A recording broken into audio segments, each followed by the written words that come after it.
Hello and welcome to the Fantasy Life Show, breaking down Week 14, instant recap edition, some might say. I am your host, Ian Hartitz. It is a great day to be great. And Dwain, hopefully it was a great Sunday of football, unless, you happen to be facing Jordan Addison or Josh Allen or any number of players who went absolutely off. But you know what? Even a, relatively sad day of football, where if you happen to be in those shoes, still better than no football. For sure. What's funny is my brother, I went and hung out with him. It was my nephew's birthday last night, and we were just kind of chilling. He was showing me his fantasy lineup, and he's playing against a guy that was having to start Jordan Addison and a couple of other guys. And he said something like, "Oh, this guy on his team shaky." I said, "Yeah, man, Addison's boom or bust too." I was like, the boom can be good, but he's due for a bust. Nah, 3 touchdowns.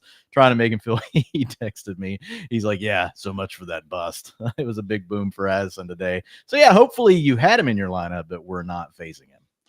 Again, just a lovely Sunday of football. So let's go ahead and get through each and every game that just went underway. And yeah, we appreciate you guys joining us as always. Dwain, we will kick things off with the Steelers taking down the Browns 27-14, covering as 6-point faves. The under did cash here at 43. So obviously Steelers did not have George Pickens, got ruled out just before kickoff. Actually, it came as a bit of a surprise given some of the reporting we had going on. Did not stop Russell Wilson though from throwing 2 more touchdowns, one on a nice seam out to Pat Freiermuth, another on more of a broken coverage, shorter 10-yard score to Van Jefferson. So wasn't a ton of, big time fantasy points to go around for the Steelers. Benefited more than anything from a couple of short fields and some tough running from Najee Harris. So only overly, I think, fantasy relevant notes would be, what did we see from these wide receivers with George Pickens out? Yeah, they just really spread it around. I mean, the targets were spread around, and then the playing time was also spread around. Van Jefferson had the highest route participation at 72%, but he only had 1 target. Pat Freiermuth was right there, just a little bit behind him. He obviously caught the touchdown, gave you 13.8 fantasy points, but still, man, just a 12% target share in a game where you don't have George Pickens. Like, you'd be hoping for more out of Pat Freiermuth in that situation. So not super excited about Freiermuth moving forward. I know he scored a few fantasy points here in the last 2 to 3 weeks, but man, it's been really, really, really slim margins for him to be able to pull that off. And then after that, you really had Calvin Austin playing his normal role, but it was Scott Miller, Mike Williams, and Ben Skoranek really splitting the George Pickens role. So there was not one player really taking over all of that. You would have thought it probably would have been Mike Williams at this point. Should be pretty healthy by now. Should probably understand the Steelers playbook. Obviously, the Steelers did not think so. A 45% route participation. Russell Wilson did scramble to the left very early in the game in the first quarter. Did have Mike open, deep, but Russ's momentum was carrying him a little bit. That ball ended up not being accurate, but that had a chance to be a huge gain, which would have made Williams' day better, but not enough playing time to, even if we had another game without Pickens, to feel anywhere any kind of confidence in having any of these guys in your lineup outside of, honestly, just the running, just Najee Harris. Yeah. That's Najee Harris is it, because we don't want Russ in our lineup either if you don't have George Pickens.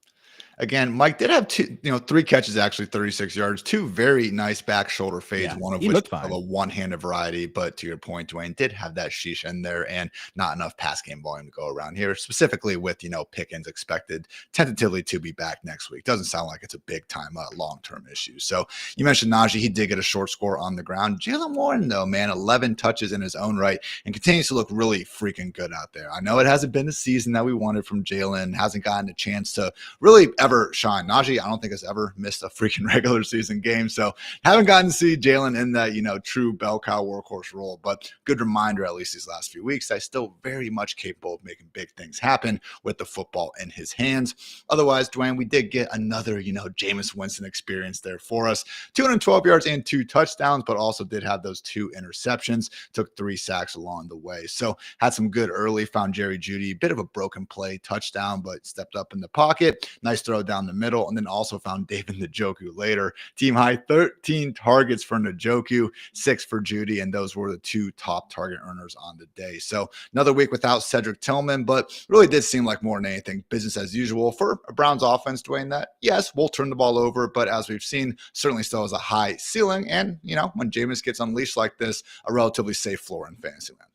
Yeah, nothing to say about the passing game. It was really the same as what you just talked about. You got Elijah Moore doing a little bit. It was more the David Njoku day today as far as the targets went. Jerry Jeudy obviously got a little bit more attention from the Steelers after going absolutely nuclear against the Broncos on that Monday night game last week. But it's going to continue to be spread out. Once you get Tillman back, it'll be spread out a little bit more. But to your point, like even in a bad game, you got over 200 passing yards and 2 passing touchdowns out of Jameis. So like that's just kind of if that's your floor, that's a pretty positive thing compared to some of these other quarterbacks that we've seen, this season. The only thing I would say that we do have a change on is just over these last 2 weeks. Really, it's been more of an even split with Jerome Ford and Nick Chubb as far as the rushing attempts. Remember there for about a 3 or 4 week stretch, it was really mostly Nick Chubb on the ground. And then we would have Jerome Ford coming in and getting some of that passing down work. But Nick Chubb's been pretty ineffective. Obviously not the same Nick Chubb we're used to. Hopefully he'll get back to that. Maybe later this season, maybe not. Probably more of a next year kind of thing just based on watching him. Doesn't look like he's really anywhere close to being himself yet. But whenever you talk about Jerome Ford, today had 40% of the rushing attempts versus 44% for Nick Chubb. Jerome Ford also had that passing down work with 51% route participation. Now, it wasn't like that was worth a lot. It was better than Nick Chubb. Nick Chubb gave you 4.8 PPR points. You got 7.7 out of Jerome Ford. But I would say Jerome Ford, like if I had to choose between the two right now, Ian, like he's the guy I would probably play out of the two running backs if I had to pick a Browns running back. And I'm not excited about either, but Jerome Ford does have a larger role. Especially with some of these games we have coming up for the Browns next week. They're going to be taking on the Chiefs, and then we got the Bengals and then the Dolphins. So if we are expecting some of that negative game script, should be better days for Jerome Ford. So did see Chubb have a new season-long run of 19 yards. However, without breaking 20, he does now have 93 carries this year without a 20-plus yard rush. Only Kareem Hunt over there with KC actually has more at this point. So hasn't had good matchups. Offensive line has been a mixture of bad and banged up. Not trying to pile on Chubb, but certainly hasn't been the fairy tale ending maybe we were hoping for with this season. So Steelers next week will be at Philly, and hopefully they are getting again their number one wide receiver back for what should be a good game from the Battle of Pennsylvania there. Let's move on, Dwayne, to maybe the worst game of the day. The Jaguars took down the Titans 10-6. Shout out Jacksonville for winning as 3-point dogs. The under obviously easily cashed here at 40. So it was another not so good chapter of the Mac Jones experience under center. 220 scoreless yards through the air with 2 interceptions. That said, found a way to get Travis Etienne 4 catches for 50 yards. Actually looked a bit more explosive as a receiver, so kudos there. And Brian Thomas 8 catches for 86 scoreless yards in his own right. Team high 12 targets, continuing to, again, for my money's worth, look like the best rookie wide receiver in the entire league. But big story here from a fantasy standpoint, Dwayne, was the emergence of Tank Bigsby, looking a lot like the RB1 man, at least in terms of the box score. Yeah, I mean, it's kind of really Etienne does have the passing down work back. He had 53% route participation today, but to your point, as far as the rushing attempts, they did channel that through Bigsby. 72% of the carries went to him. This does come down to game script stuff, though. Whenever they're in these close games or they're ahead, it's kind of like Ramondre. It's real similar to that in New England. Like, you're going to get these carries for Tank Bigsby, but if they get behind, getting blown out, or it's just a matchup thing where they don't think they can run, it is more of the Travis Etienne, or we've even seen the Dearness Johnson show at certain times. So I do think Bigsby has this role whenever the game is close, or they think that it's an opportunity to run the ball, they want to give it to him, but it's still a little bit shaky. He gave you 13.2 fantasy points today, again 72% of the rushing attempts, 52% of the snaps, but Etienne was right behind him in snaps, 48%. And last week, it was Etienne leading the way in snaps as well as in rushing attempts. So it's just hard to predict right now what you're going to get from Jacksonville. If you had to stick one of these guys in your lineup, it's hard to tell you which one. If you're needing to use these two players, you're probably not in the fantasy playoffs. That's all I'm going to say. I mean, I know I had to put Tank Bigsby in one lineup that did make it into the playoffs today, so I guess I shouldn't say completely that would rule you out, but I would rather not be playing either one of these guys moving forward. It really does come down to the game script, in my opinion. Either one of them could be the leader in a given week. There's some skank leagues out there, Dwayne, as you call them, where you might need them, but I am with you in general. Probably not going to see too many more games from this Jacksonville offense where they have the luxury of keeping things as close as it was out there today. So get the New York Jets and the Raiders and the Titans these next 3 weeks. So I immediately kind of put my foot in my mouth there. That actually could be some similar game script in those contests, but we will see what happens. The big thing, Dwayne, is just the emergence of Bigsby this entire year, man. I mean, he is first among all just running backs with even 50 carries and yards after contact per rush, and he's actually second in tackles avoided per carry behind only Kenneth Walker. So going to have a lot of conversations about what the split is going to look like, I'm sure, under, a new head coach and new offensive coordinator in 2025. Plenty of time in the future for that. So otherwise, disappointing game from Parker Washington, just 2 catches and 15 scoreless yards. And then Evan Ingram did have 6 targets, but only caught 4 of them for 33 yards. So to Dwain's major point, even in a winnable enough matchup against the Jets next week, don't think we're going to be trying to force any Jaguars into those starting lineups if we can at all help it. And Dwain, I would imagine a similar sentiment is true for the Titans over here. Shout out to Tony Pollard, had over 100 yards on the ground and 22 receiving yards. Also had another short touchdown run nullified on a hold, which, yeah, should have been a penalty. I'm not trying to say it shouldn't have, but he has had at least 2 or 3 of those of this year, which are, can be awfully shishy. So big storyline here, unfortunately, was the crash back to reality from the best wide receiver alive, Dwain. Nick Westbrook-Ikhine, just 19 scoreless yards on 2 targets. Actually had a chance to catch a touchdown. Unfortunately, it went off his fingertips in the back of the end zone. So if you want to call it a drop, it did hit both hands, but it wasn't exactly a routine, grab out there. So I'm not going to be too hard on the guy. But yeah, Dwain, Titans scored 6 points in the smash matchup of all smash matchups. Kind of sucks. Isn't that funny how that goes? And we've talked about this. Like, Will Levis can be a roller coaster. He'd been pretty good for the last 3 games. So it kind of lures you into, you're like, okay, like he's playing good enough. He's got this matchup. We should feel good about it. But again, like I said, we've talked about these sort of things. Anytime you're attached to a quarterback that can be so up and down, like you have with Will Levis, we talk about with Caleb Williams all the time. Any given Sunday, just like all of that fantasy potential can just completely go out the door. And we saw that for Ridley today. He still gave you 12.9 fantasy points.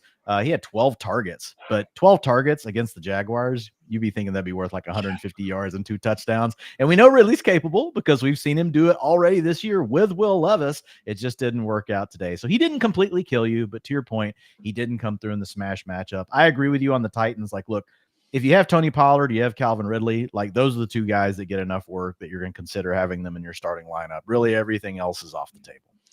Only a 5.3 yard average target depth from Will Levis out there today. Yeah, that was weird. Yeah, man. And that's kind of been the difference with him, I think, coming back. He still made some big time throws and everything. One of my favorite articles to read every single week. Ben Solak has his good takeaways that come out, I believe, Monday evening, maybe Tuesday morning over at ESPN. And I mean, even he was saying, man, there are 2 or 3 throws usually per game where you're like, I wonder if the guy could cut out the knucklehead stuff, if he actually could piece it together and become, a better quarterback. But today weren't even seeing that risk taker, emerging out there. So did suffer a right shoulder injury right before halftime. Another, my God, sorry, Georgia fans, but another instance of just trying to get the Hail Mary off before halftime and then watching your quarterback get absolutely drilled out there. So maybe that was part of it. But yeah, been more conservative again, coming back after that injury, which has helped cut down on some of the meme-worthy moments out there, but also maybe cutting down a bit too much on some of that, lower end upside that we at least would see with Calvin Ridley and company. So not great, but hey, they are getting the Bengals next week, Dwain, which, as we know, can bring out the best in fantasy from just about anyone. But so are the Jaguars supposed to. So I'm not sure if we can overly trust them with that.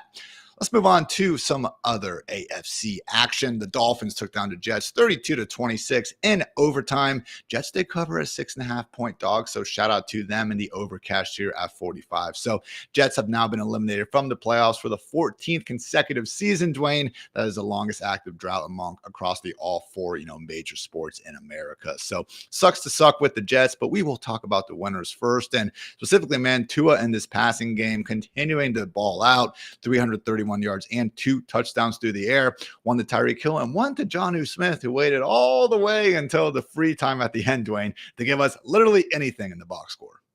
Yeah, and it was funny because Jonnu, on his first target, you saw him get up and say, basically, throw me the ball, throw me the ball, throw me the ball. They threw him the ball 2 more times on that same drive. One was the exact same play they had just ran, which was a screen pass, out to the right. And then they come back to him with a crossing route in the end zone at the end of the game to score the touchdown to win the game. So you do love to see it. Jonnu didn't give you his normal points, but getting that touchdown was really great. I did switch George Kittle in for him at the last second over in my guillotine league, Ian. So I was still happy with that, but Jonnu did enough that it didn't kill you. But the big takeaway here is in a game where they took away Jonnu and they focused on him more, because this is what happens after a defensive coordinator sees, this certain player continuing to torch everyone. He gets more of a focus. Well, what happened? Then we saw today Tyreek Hill and Jalen Waddle get going. This was really more of the old school. When I say old school, the last 2 years of the Miami Dolphins offense with Mike McDaniel as well as Tua Tagovailoa and Tyreek Hill together. Obviously, Jalen Waddle part of that. But really, the offense flowed through the wide receivers today. You had Tyreek Hill with 28.1 PPR points, Ian, 100% route participation, never leaving the field. I guess finally he just decided, hey, leave me out here. 31% target share, 52% of the air yards. So big day for Tyreek. Waddle, though, not too far behind, man. He had 12 targets, caught 9 of them for 99 yards, 20.9 PPR points for him, 87% route participation. So it was more of a, that offense flowing through those two guys. We'll see what that looks like. I will say, man, like the Dolphins, they've been real banged up on defense. They should be getting Bradley Chubb back here at some point. I know they just barely beat a bad Jets team today. And like last week, they lost, to the Packers, a good team. The week before, it wasn't like actually the week before was a pretty good win. But when I look at their offense, man, it's a scary offense that could beat anyone in the playoffs on any given Sunday. I don't know that they can make like this sort of run in the playoffs where they can put it together back to back to back. But you mentioned it about Tua, man. These last 4 games, here is passing yards, 288 with 3 touchdowns, 317 yards with 4 touchdowns, 365 against Green Bay. And we know a lot of that was garbage time, guys, even the Tyreek Hill late, but still came through with the 2 touchdowns for you in fantasy. And then today, 331 and 2 passing touchdowns. Obviously, Sauce Gardner was not out there for the Jets today. But man, like if you can throw for that many yards and you can put those kind of points up every game, like you could scare some teams in the playoffs if they could find a way to get in. They have multiple weapons, multiple ways of attacking you. In the defense, if it could get a little healthy, like I could see them getting a first round win. It does. Notice how I said wind. I was saying win, but that was probably like a Freudism kind of thing there. Do they have to go somewhere cold and play in the wind? I don't know. That could be the sort of thing that derails them. I'm with you, man. I mean, you look at it just in terms of EPA per play, one of the better predictors, although no stat is perfect, of, quarterback play. And only Josh Allen has actually been better than Tua since he returned to action. So, yes, Mike McDaniel and all those great pass catchers have something to do with that. But, hey, whether you want to look at passer rating, yards per attempt, all of them at the end of the day end up being, analysis of an entire passing game. And the Dolphins one is accordingly doing pretty good. So, you mentioned the 9 catches for 99 yards for Waddle. He was just short of scoring a touchdown. Otherwise, would have been an even bigger day. But otherwise, the backfield, Dwain did have another nice performance from Devon Achane, continuing to get those goal line touches that we spent so much time in the offseason wondering about, help make up for an otherwise, relatively modest day.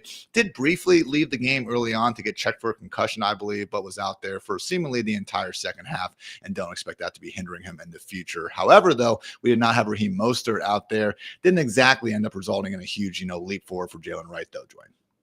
No, it was 83% snap share today for Mr. Achane and 18% for Jalen Wright. And then you had Jeff Wilson chipping in with 6%. So right now, if Mostert does miss more time, I mean, Wright's the guy we would obviously want to have, as a bench stash, but he's not anything that we can be that excited about. It doesn't seem like he's going to get the same kind of treatment that Mostert might if it's just down to a 2-way backfield with him and Achane. So, yeah, that's it. Achane's the man.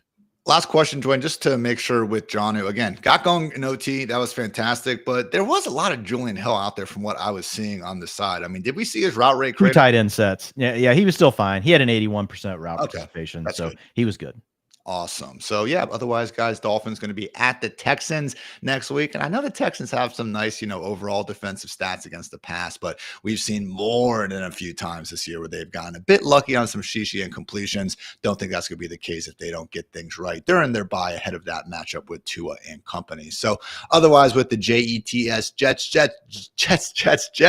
woo! Aaron Rodgers took 3 sacks out there, but did top 300 passing yards for the first time in 35 games, Dwayne. Last one out there was December 12th in 2021. So as always, though, could have been a bit bigger. Found Garrett Wilson down the sideline on a 42-yard gain that honestly, if he had just kept the ball in bounds a little bit, man, should have been a fairly easy 70-yard house call. So still got Garrett to a $114, no touchdowns. However, Devontae Adams with 109 yards and 1 touchdown on a team-high 11 targets. So certainly seemed like Dwayne with, again, 21 targets on 39 pass attempts, still very much keeping things centered around Wilson and Adams, despite the return of longtime BFF Allen Lazard. Yeah. It was all about Garrett Wilson as well as Devontae Adams. So nothing to really add there. The real thing here is without Breece Hall, we had a split backfield today with Braylon Allen and Isaiah Davis. So just when you thought maybe we'll just get this Braylon Allen train rolling, no, not really. Isaiah Davis actually outscored him with 15.7 PPR points. He scored a touchdown in the first quarter from probably like 10 yards or so out. He got the carry, and he looked good. Like Isaiah Davis looked good on his opportunities. Braylon Allen still gave you 12.1 PPR points, so it's not like he gave you a complete dud. But you're sitting here and you're looking at these two guys added together, and you're thinking, man, we could have like a Charbonnet maybe kind of day where you get 20, 25 fantasy points. That is not what happened. 52% of the carries did go to Braylon Allen, but man, 48% to Isaiah Davis. So when we say split backfield, it was very close. If you look at the snaps, 56% for Allen, 52% for Isaiah Davis, obviously out there together on a few of those plays as well, and also used evenly in the passing game. 50% route participation for Braylon Allen, 45% for Isaiah Davis. So if we do get a situation where Breece Hall misses another game, we did hear before the game, from Ian Rappaport, I believe it might have been Schefter, but one of them basically saying that, look, the Jets are not planning on shutting down Breece Hall. You're still going to see him. So we should see him back in action. But if we do get another game where we don't have Breece Hall, we're going to have to expect much more of a split backfield versus having Braylon Allen as the lead back. It is reportedly a hyperextension / MCL injury. Schefter was the one that said no plans to shut down Breece Hall for the rest of the season. Rap Sheet said that Breece Hall, again, could return in week 15. So, yeah, Dwayne, I mean, that's not ideal. It's a reasonable enough matchup next week in Jacksonville. Jaguars better run defense than pass, but as we saw with Tony Pollard, not exactly a shutdown unit against either, facet of offense. So, not saying that we couldn't get Braylon in there, in the decent, I guess, flex spot or anything, but I know both of us had him ranked RB13, RB14 this week. I mean, with this sort of usage, man, I think we're going to be hard pressed with no teams on bye to even get him in the top 24. Yeah, borderline running back too. But like, man, at any point, like if one of these guys gets the hot hand and it could be Davis, not Allen, because Davis looked good today. Yeah. 3.8 yards after contact versus 2.7 for Braylon Allen. Now, obviously, efficiency stats like that in a one-game sample can easily just flip next week. So not leaning into it too much. But the point being is that Isaiah Davis, he looked good. Like he looked good enough to be on the field as well. So I think this is something where the Jets probably keep using both of them. And to your point, like we don't know if one of them might be the hot hand or not. And if it is an even split, even against the Jaguars, with everybody back off of bye, as many good running backs as we have this season in fantasy football, it will be tough to have one of them in the top 24. Good reminder that as great as it can be when a guy like Kenneth Walker steps down, Zach Charbonnet steps right into an every down role and other situations that we have not seen before, we can get these more annoying two-back split committees. So not great for all the Braylon Allen, hoarders over there. I hear you guys, but maybe, just maybe, better days ahead down the road. But before we continue keeping on, guys, I want to give a shout out to our friends over at New Era. And luckily, I do have this handy dandy Dolphins hat right next to me because, guys, we can stand up for change with New Era cap, the official cap of the NFL. And guess what? The Inspired Change collection is part of their commitment with the NFL to break barriers and create opportunities in communities of color. With black team logos set against official team color crowns and finished with the first ever on-field pin, this collection is for the change makers. And you can join the movement with the official cap of the NFL, available now at New Era Cap. The NFL does not profit from the sale of Inspired Change products. Charitable contributions are awarded by the NFL Foundation directly to NFL's Inspired Change nonprofit partners. For more information, please visit at www.nfl.com/inspiredchange.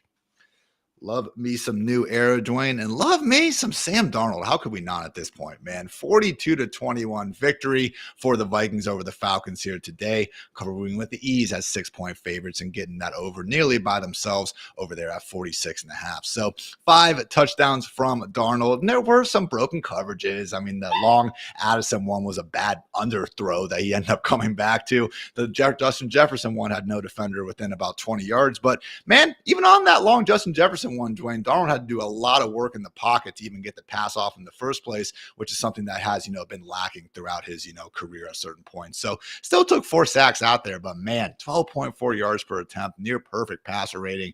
Heck of a performance from Darnold in a season, man, with plenty of them. Yeah. Great job by Darnold today. Some massive plays. Also, Falcons, what are you doing? What is happening out here? Like, talking about guys just catching the ball and like not even catching the ball on the run and then just turning around and taking off into the end zone with no one there to challenge them. Like, it was a terrible performance by the Falcons secondary today. But hey, Sam Darnold did what he needed to do, which was take complete advantage of it on a day when Kirk Cousins returned to play against Minnesota. Cousins came out there and got his yards, 0 touchdowns. Sam Darnold stood tall, Ian, with 347 yards and 5 passing touchdowns. So now if you look at his last 4 games, we've got 246 and 2 touchdowns, 330 and 2 touchdowns, 235 and 2. He's been a QB1 pretty much that whole way. 23.6, 21.1, 19.6, and today obviously 35 fantasy points. So you're feeling pretty good about Sam Darnold with all these weapons. And finally, this was a huge game for Jordan Addison, but finally we got a big boom game right out of Justin Jefferson. We've talked about it. He's been getting his targets, doing his thing. We just hadn't had that eruption. They've been good games. You're not losing your fantasy matchups, but you haven't had those contests where he single-handedly is winning you your fantasy matchup. And today he gave you one of those sorts of performances. Just real quick on Jordan Addison, man, Ian, his eruption or his ascension really coincides with how well Darnold's playing. And we talked about this a few weeks ago. Being able to find another playmaker to step up like what we've seen with Addison, that makes this offense really dangerous, man, because now they can beat some of the better defenses. Obviously today didn't have to face that great of a defense, but Addison over these last 4 games, man, 23.5 PPR points per game. He's got an 88% route participation, so not leaving the field very often, a 29% target share, and has accounted for 42% of the team's air yards. So for this last 4 games, it's really been 1A, 1B with him and Justin Jefferson. Obviously, we know Justin Jefferson's the king here. But, Addison, I just wanted to bring it up because he's a guy we've talked about all season. And, I'm usually pretty loyal to the data and the target shares and all those sort of things. But he is one player every time, man, I would watch. And I was like, this guy can do more. Like, even when I would see the low target share games and I'd go turn on the film, I'm like, this is a really good player that can win at all levels of the field. And, man, he and Darnold, they're in an absolute groove. My question is, do you think that he can keep this going, even knowing that we're going to continue to feed Justin Jefferson, but do you think Addison can keep this going? I mean, the recency bias is insane because we had this massive game, obviously. 2 weeks ago, Dwain, we had the 162 yards and a touchdown. Yeah. Other than those games, which are amazing, I'm not trying to say take out the good games, look at the bad games, but he just hasn't had another game with even 75 yards, all right? He scored, 3 touchdowns the rest of the year otherwise in those games. So got him today, and the fact he can win your week single-handedly keeps him in there. But, I mean, when we look at guys like, who's the best number? Like T. Higgins, I guess, would be the highest ranked number 2 wide receiver in the NFL. He's top 8 right now. Dwain, like top 20 is fair, something around there. I think we can do it. I feel like he's top 24. I mean, that's kind of where I was thinking as well. I mean, and the thing is, over the last 4 games, you mentioned it, there were the 2 big games, but he also, in week 11 against the Titans gave you 15.1. It wasn't like, a huge game, but he still gave you 15.1 fantasy points. That was 100, and he had 128 air yards that game, only ended up with 61 of them, but like he was involved enough. Then you mentioned it, the 30-point outburst, then 9 points, which 9 points was his lowest in the last 4 games. Like 9 points, like you can live with. That's like most of the time, like that's a wide receiver, low end wide receiver 4. It might be a wide receiver 5, depending on how the slate plays out, but like you can live with it. So yeah, I'm with you. I think right now, like he was a boom bust wide receiver 4, then he upgraded to basically boom bust wide receiver 3. And that's kind of what I was asking myself, like, where am I putting him in the utilization report tomorrow? Now, obviously I'll have to run all the data, but I do think he's a borderline wide receiver 2, maybe a low end wide receiver 2. I know we'll have all week to look at the matchups and the ranks. So just early, I'm not going to hold it to you forever, Dwain, but like next week, Jordan Addison or Brian Thomas. It's a good one. Yeah. Yeah, and I haven't looked at the matchups at all. So, I mean, it would probably come down to the matchup. Like, I think I do lean Jordan Addison. I just like the offense better. But, man, Brian Thomas, like, balled out today. It's just he's attached to Mac Jones. Yeah, that's what it comes down to. And that's honestly like the other ones I had here. Jerry Jeudy's an interesting one. It's a little bit different because we do trust Jameis to have these, spike weeks more so than Mac Jones, but maybe we get Cedric Tillman back. The Jets wide receivers are interesting. They have some nice matchups coming up. So, again, we can go through the whole list of wide receivers and see exactly where Addison is. That is what rankings are for after all. But either way, man, yeah, I do think we should be trying to get him if not inside the top 24, which I think is very reasonable, man, I'd be very hard pressed to think he's any lower than around wide receiver 28 or so. So again, incredible game from both Jettas and Jordan Addison. And Dwain, can you name the last Vikings quarterback to throw 5 touchdowns in a single game? Dante Culpepper? Yeah, getting the roll on. Good times. Might have even been against our Cowboys back in the day. I remember a week 1 game where he went absolutely nuclear. So otherwise, disappointing game from TJ Hawkinson. Maybe could have had a 16-yard better ball touchdown. Wasn't one of Darnold's best throws of the day. But yeah, man, also had Aaron Jones find the end zone. Nice little cutback. Looked explosive out there. Also, didn't have any fumbles, which is always good to see out of him. Wound up with 73 yards rushing and 11 yards receiving. So I will say real quick on Hawkinson, 85% route participation in a game where you had Josh Oliver back. Okay, that's good. That's positive. That's a big positive for him. Eventually, like if teams do shift to trying to take Addison away, TJ Hawkinson is naturally the next name we would think that's going to jump up, right? So I think Hawkinson is a player that obviously trade deadlines are over in most of these leagues, but some of you have weird leagues with weird rules. So if Hawkinson is a guy that I think that is going to end up putting up some solid fantasy points down the stretch, just because it's an offense that we like. Yeah, and I mean, I'm sure some people were able to stash him, maybe still have a David Njoku type. So if you got to make those tougher decisions, the fact Hawkinson is finally getting fully up there in the route rate is good to see. So my last point on the Vikings was Aaron Jones, man, only had a 51% snap rate last week. Did we see that moving back in a better direction? Yeah, we did 64%. He held on to the ball today, so that was a big positive. No fumbles lost for Aaron Jones today. Cam Akers still the clear running back 2 with a 30% snap share versus that 64% for Jones. Jones had 62% of the rushing attempts and a 38% route participation. He's just another player, Ian, that like when he's getting that kind of like lead role, man, he is, with how well this offense is playing, like he's due for a massive performance. Yeah. Like I know every time we try to get on board with it, like something weird happens. He gets hurt during the game. He fumbles during the game, and it seems to like just kind of derail everything. But man, Aaron Jones, like playing in an offense that's doing as well as this one, like he is really due for a monster performance.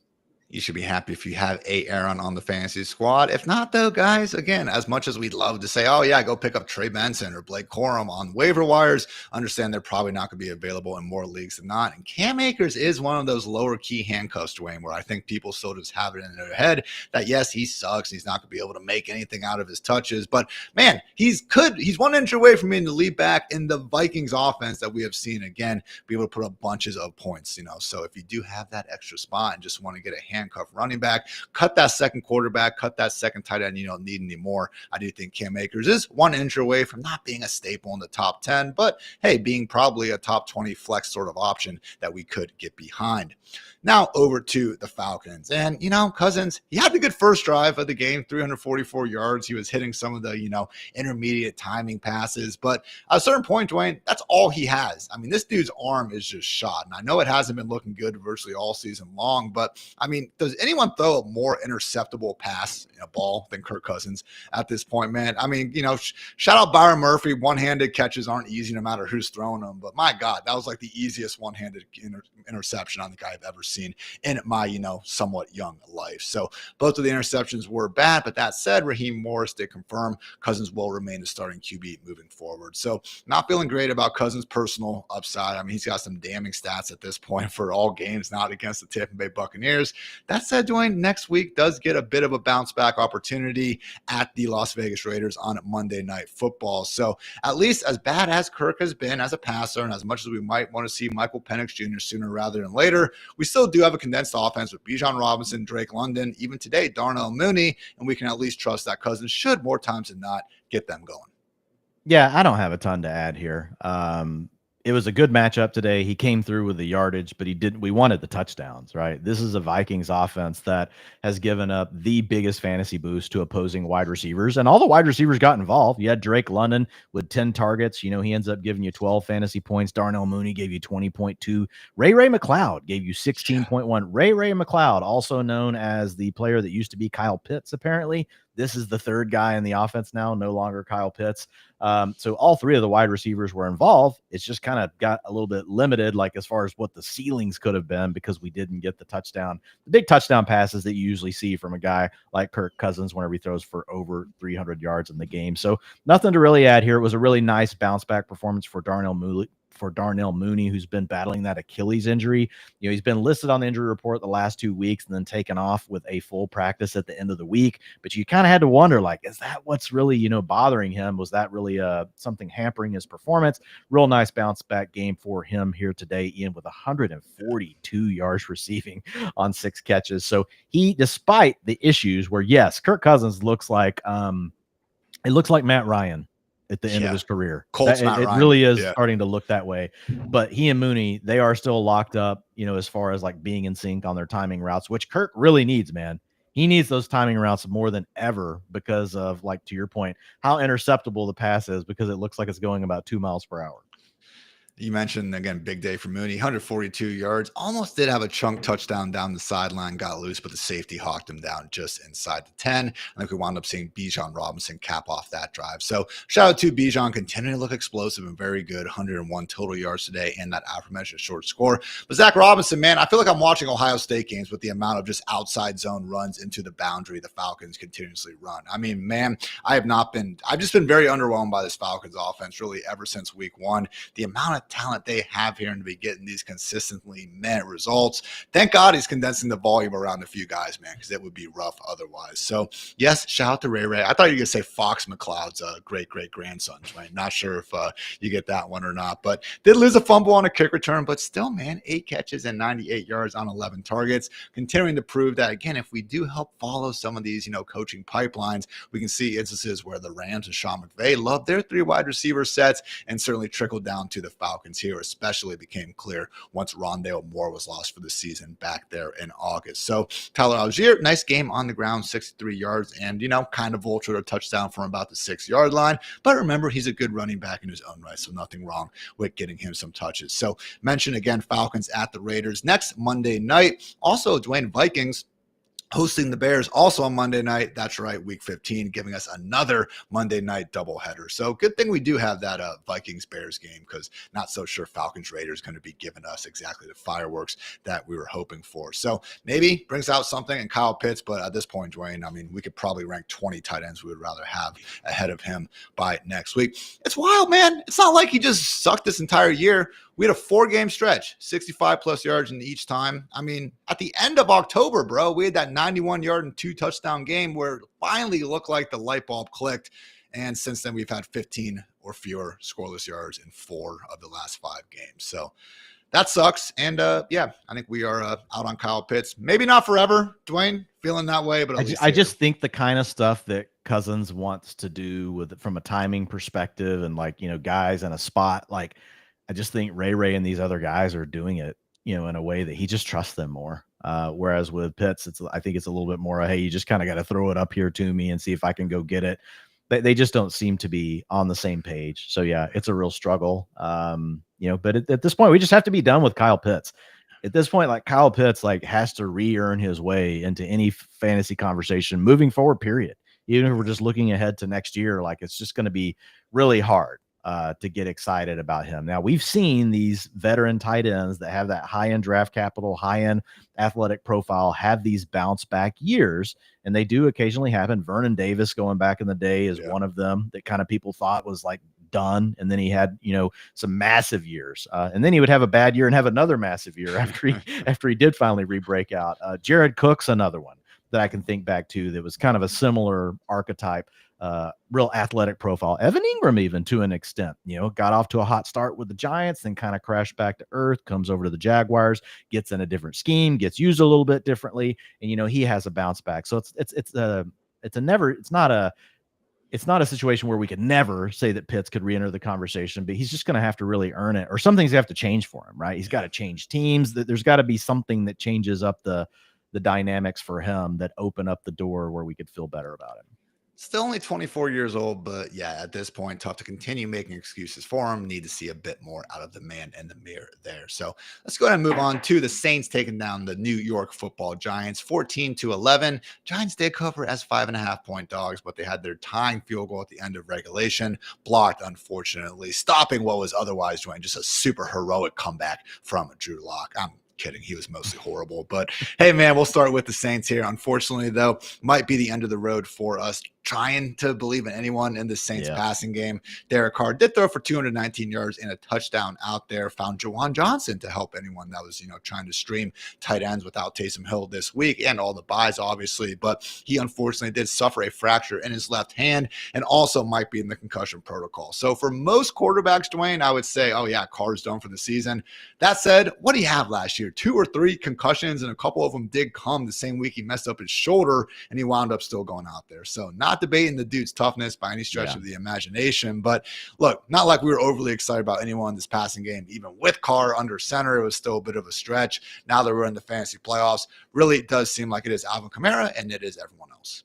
Yeah, you don't want to be messing with any of this. Juwan Johnson did have an 80% route participation again. He came through with 15 PPR points. If we had Derek Carr under center, like I would feel pretty decent about Juwan Johnson. Like we would be starting him over Kyle Pitts, right? There's a lot. He would be a borderline tight end 1, but if we're not going to have Derek Carr, we definitely have to slow our roll on all of that. Also, Chris Olave technically eligible, to come back off of IR. So we'll see what happens with that. But without Carr, yeah, it's a real, it sucks, man. Kendre Miller was the running back 2 today. But again, tough to get excited about any of this. He was the number 2 back behind Alvin Kamara. Kamara had 17 rushing attempts. Kendre was right there with 10, punched in a touchdown. So another guy that we could have been thinking, okay, maybe this guy makes a little bit of noise, nice handcuff. But without Derek Carr, again, it's hard to think of much of a ceiling for any of these players if we're going to have Jake Haener or Spencer Rattler starting the rest of the way. Was Jake Haener out there today? Obviously, they wanted Rattler before, but I kid you not, guys. I got the numbers pulled up right now. The only quarterback worse than my guy Drew Lock and EPA per play, not Deshaun Watson, it is actually Spencer Rattler. So it was truly some bad performances from Rattler. And that was when the offense was at least even a little bit healthier, at some skill position spots than they are now. So it was good to see, Kendre go out there and make the most of his opportunities. Averaged 4.3 yards after contact per carry and only 3.2 yards per carry. So if you do that math, he was on average getting hit behind the line, but still making good things happen. 8 missed tackles forced on the ground, tied for the most on the week. I'm sure someone is posting together his runs in a cool little highlight as we speak right now. So hopefully good stuff for Kendre for the future. But yeah, for 2024, Alvin Kamara and everyone else in New Orleans ahead of next week's matchup against the Commanders. So man, Dwain still got 22 touches from Alvin. I have a hard time thinking we're going to be dropping him too far in the ranks. Maybe some guillotine leagues. I know you're hopefully still alive in one of those. I'm alive. Maybe that's when we get the tougher, Alvin Kamara conversations, but would think that, far more leagues than not, still someone you can rely on just because of that. He's a volume-based running back 2, though, now, right? Yeah, like that ceiling of being that massive running back 1 performer, it's really been gone for a while now. So it's not really a surprise to anyone that has him. The Saints, just due to all the offensive line injuries, they've finally gotten a little healthier on the offensive line, but then all the other weapons and just the ups and downs they've had, they've just not been the same since the first few weeks of the season. But Kamara has been coming through because he catches so many balls in PPR format. It's not like he's been tearing it up rushing either. Like he gets his carries and he gets some volume, but it's really what he does in the receiving game that's really helped him, from a fantasy perspective. So he's still going to get the targets. He's still going to get, as you call the cheat code, the cheap, I can't wait to see whatever, recording you're going to have tomorrow of just 2 guys earning 1.6 fantasy points. But, Kamara can make a lot of those videos.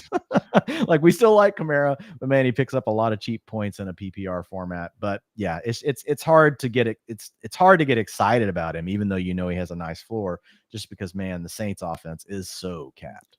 Coming into this game, Dwain, I'm pretty sure his touch pace isn't all that altered because of today, but he was on pace to rack up 375 touches this season, career high mark before, just 287 back in 2021. So yeah, I believe he did not eclipse 1,000 rushing yards today, but should get there after a few more games. Will be the first time in his career that he reached that, pretty. He's going to get completely ignored again in fantasy drafts next year because people are going to be talking about all these touches and the fact that he's old. Running back going to be like a 6th-round pick. What I've learned this year, Dwain, is that running back age and performance just doesn't matter. All right. Just, draft them and they will most likely work out at the end of the day. So we'll see with Kamara. But yeah, man, just looking at some of the ranks from this week, I could see him still being ahead and, maybe the same tier, but ahead of guys like Rico Dowdle, Tyron Tracy, Najee Harris, DeAndre Swift, and those types. But man, Tony Pollard, I think, is a close one. And once we start getting to guys like Charbonnet, David Montgomery, James Cook, whoever whoever ends up playing for the 49ers just gets to the point where you probably I'd start Charbonnet over him, you know, if you don't have Kenneth Walker. So yeah, I think that's like see what you're immediately doing there is you're putting him in mid-range running back 2. So you've got a guy with a high-end running back 1 workload that you're still having to grade out as a mid-range running back 2 because the offense is so bad. It's sad, guys, but we saw it earlier in this season. I mean, he had a stretch there. I'm looking at it right now. Weeks 5 to week 8, RB21, RB17, RB33, RB13, and then a bunch of top 5 finishes recently, which have been awesome. But again, only so much one single individual can do when he is surrounded by a bunch of trash. So otherwise, with the Giants, Drew Lock has led the team, Dwain, in passing and rushing in back-to-back games.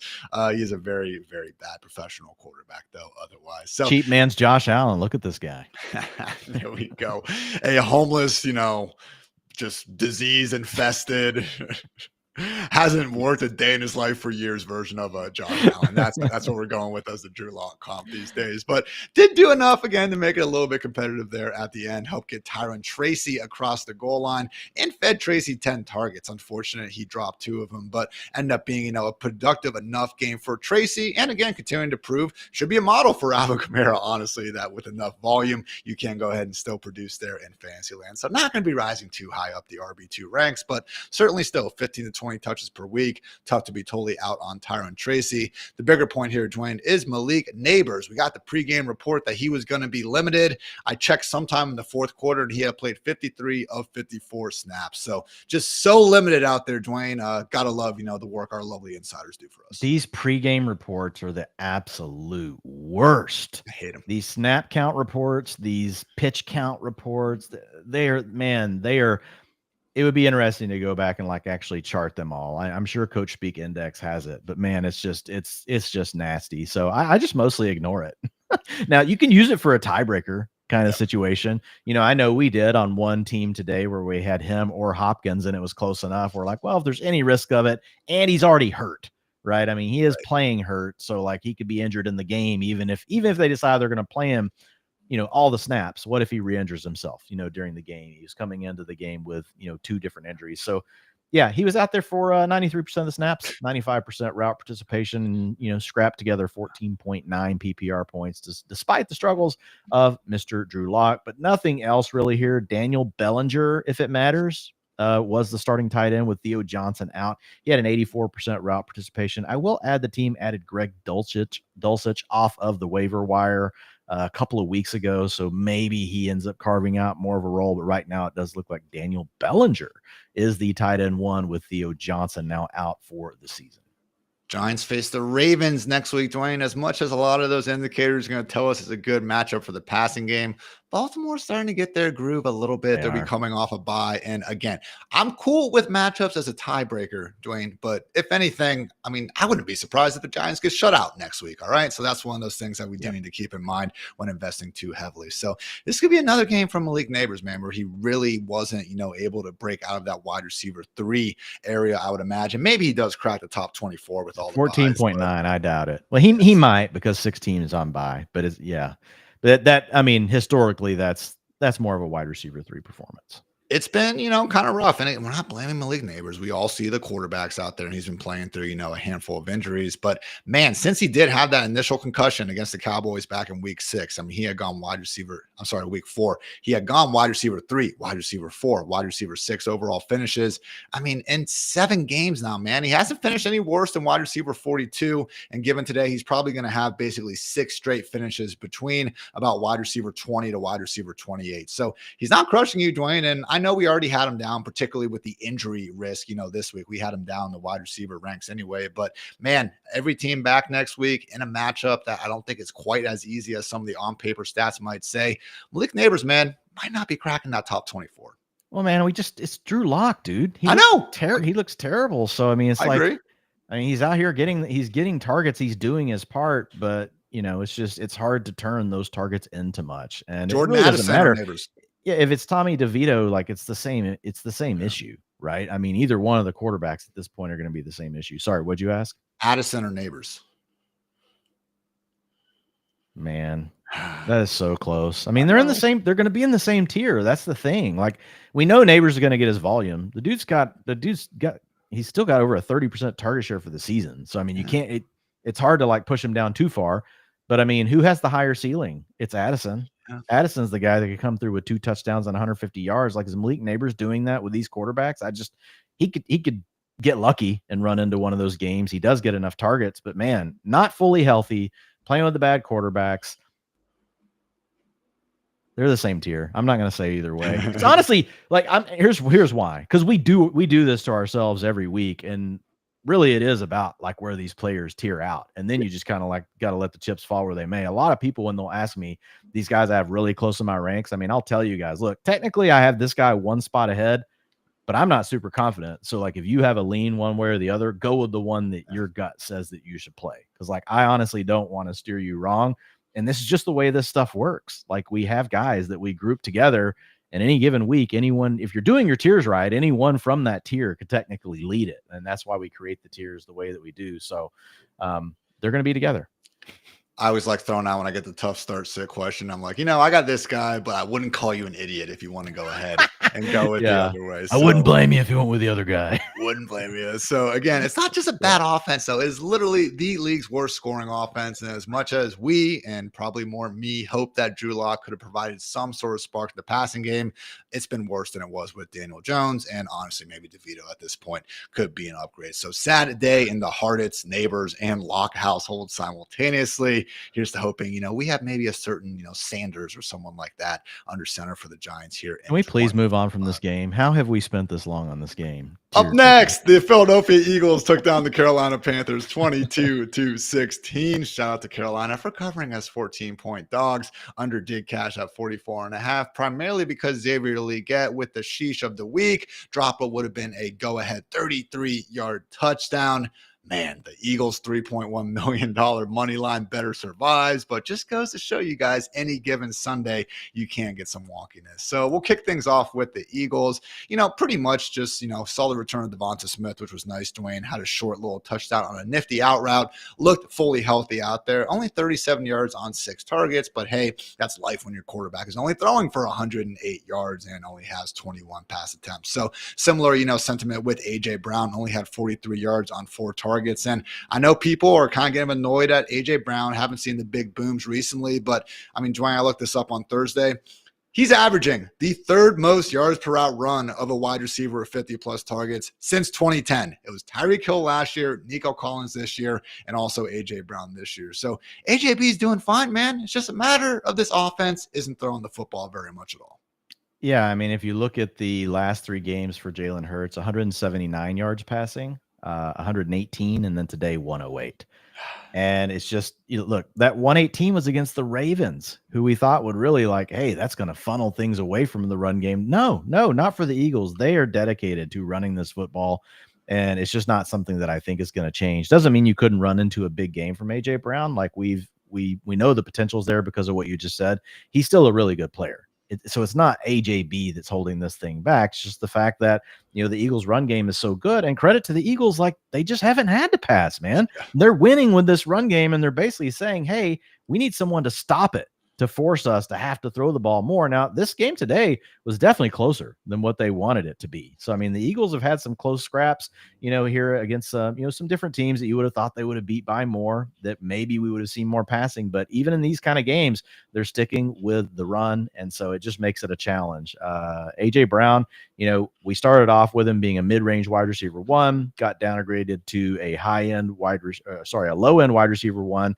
I mean, really, honestly, at this point in fantasy, like, he's a mid-range wide receiver 2. Oh. Now, we know that if they somehow get forced in the game script we love, A.J. Brown can be the number 1 wide receiver on any given slate. Yeah. But they run the ball so freaking much. Like, we just can't continue to jam A.J. Brown, in my opinion, into the top 12 wide receivers, especially now that we're going to have 6 teams back off a bye. We'll have all the teams available at our disposal.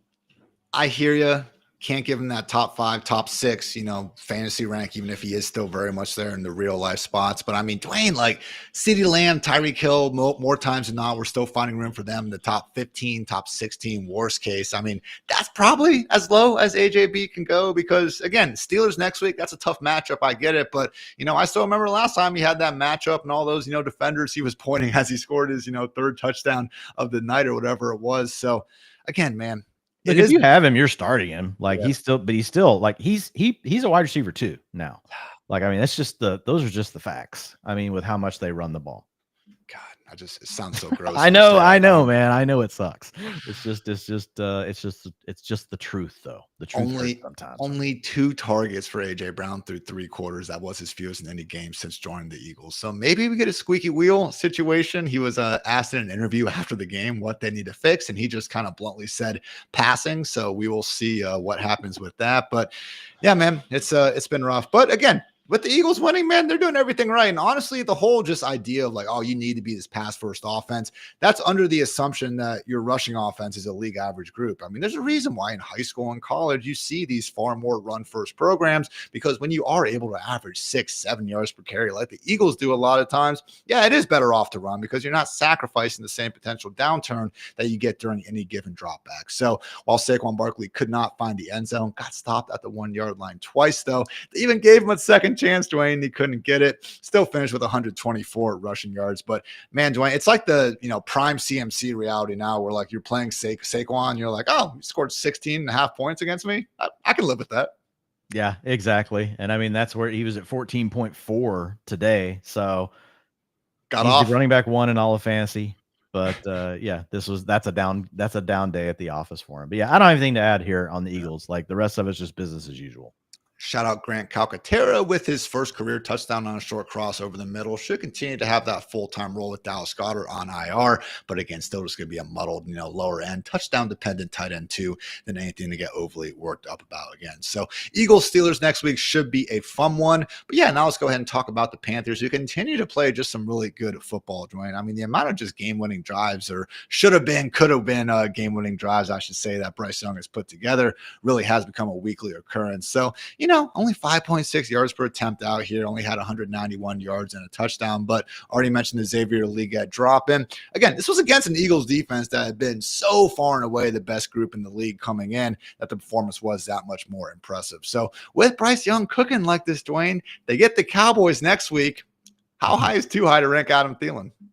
Well, hey, look, Adam Thielen came out here and had a big day today against one of the best secondaries in the NFL. Like the Eagles have held opposing wide receivers to the lowest fantasy boost. I know that sounds weird when you say negative, right, for a fantasy boost, but it is a minus, right? They have been the toughest matchup for wide receivers. They became that in the last 3 weeks. They had moved into being, the toughest matchup for wide receivers. Adam Thielen still came through for you today with 19.2 PPR points, 33% target share, 36% of the air yard share, and not just all little underneath drag type stuff that's just beneath the defense. That's been the impressive part about Bryce Young, is stepping up into the pocket, scrambling to buy some time for his receivers, and then pushing the ball down the field, not just checking it down. And so when you look at Adam Thielen, he had an 11.8 average depth of target today.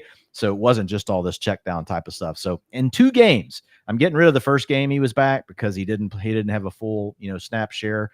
But over these last 2 games and his full-time role that they're giving him right now, 21.5 fantasy points per game for Adam Thielen with an 81% route participation, 28% target share, and 32% of the air yards. So yeah, I think, he's a high-end wide receiver 3 is what I would say just off the cuff after these 2 games. And you got a matchup against the Cowboys that doesn't really scare you.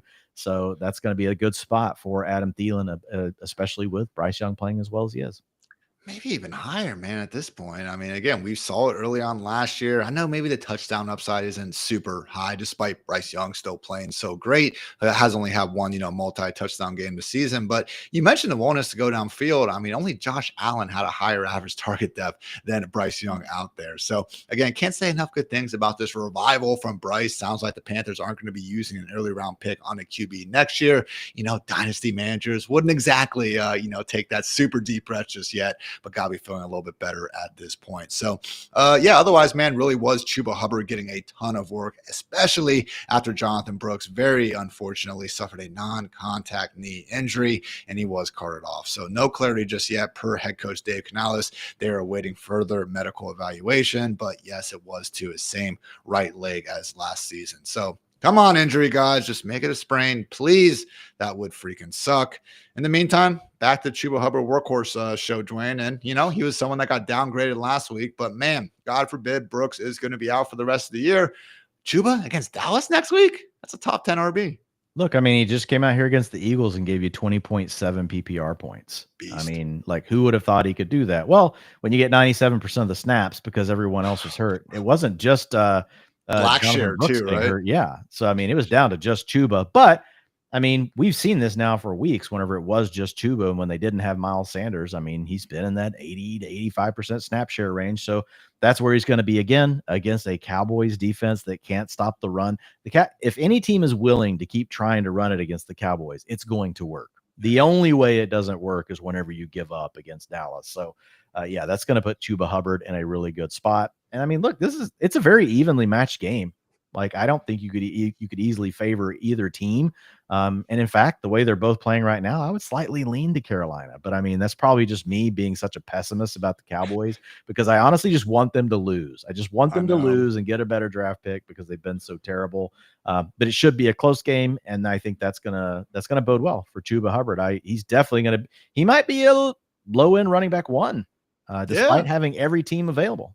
That's what I'm saying, man. Yeah, screw low end, man. How about mid tier, upside, whatever? You're getting Chuba. I'll let you do that. Yeah, I appreciate you, man. So still the Panthers. Finally, with the Panthers, though, hey man, beat the Saints, beat the Giants, 3-point loss to the Chiefs at the end of regulation, lost the Buccaneers by 3 in overtime. A fumble away, or whatever the Chuba fumble away from potentially winning that one, and then a 6-point loss to the Eagles where Leggett, dropped that touchdown again. A few bounces away, man, from legit ripping off 5 straight wins.